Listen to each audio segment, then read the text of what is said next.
প্রিয় নবীজির দুধ ভাই আব্দুল্লাহ হালিমার কাছে এসে বলল, আম্মা জান, ভাইকে কেরা যেন মেরে ফেলেছে।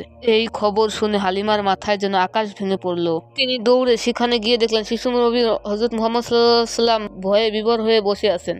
মা হালিমা তখন জিজ্ঞাসা করলেন, বাবা তোমার কি হয়েছে?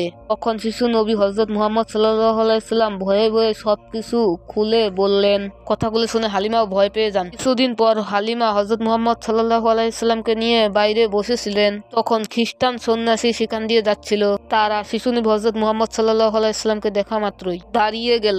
তারা এগিয়ে এসে মুহাম্মদ সাল্লাল্লাহু আলাইহি ওয়াসাল্লামকে খুব মনোযোগ সহকারে দেখতে লাগলো। তারা হালিমাকে জিজ্ঞাসা করলো, এই বাচ্চাটি কার? তখন হালিমা উত্তর দিলেন, এই বাচ্চাটি আমার নয়, আমার কাছে আমানত দেওয়া হয়েছে। তারপর একজন সন্ন্যাসী অন্যদেরকে লক্ষ্য করে বলল, চলো আমরা এই বাচ্চাটিকে নিয়ে যাই। এর মধ্যে মহাপুরুষের লক্ষণ রয়েছে, কোনো কালে সে একজন মহাপুরুষ হবে। হালিমা তাদের মতলব বুঝতে পেরে ঘাবড়ে গেলেন।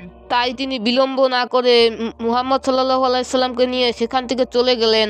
অতঃপর নবীজির দুধমা হালিমা শিশু মুহাম্মদ সাল্লাল্লাহু আলাইহি সাল্লামকে তার মার কাছে ফিরিয়ে দিলেন। তখন মুহাম্মদ সাল্লাল্লাহু আলাইহি সাল্লামের বয়স ছিল মাত্র 5 বছর।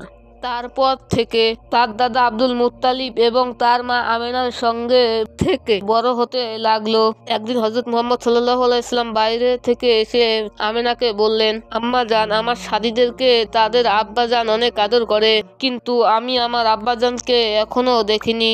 আপনি বলুন আমার আব্বাজান কোথায়? শিশু পুত্রের এমন প্রশ্ন শুনে আমেনা স্তব্ধ হয়ে গেলেন। তিনি কোনো উত্তর দিতে পারলেন না। অতঃপর তার শ্বশুরের অনুমতি নিয়ে বিবি আমেনা মদিনার দিকে রওনা করলেন।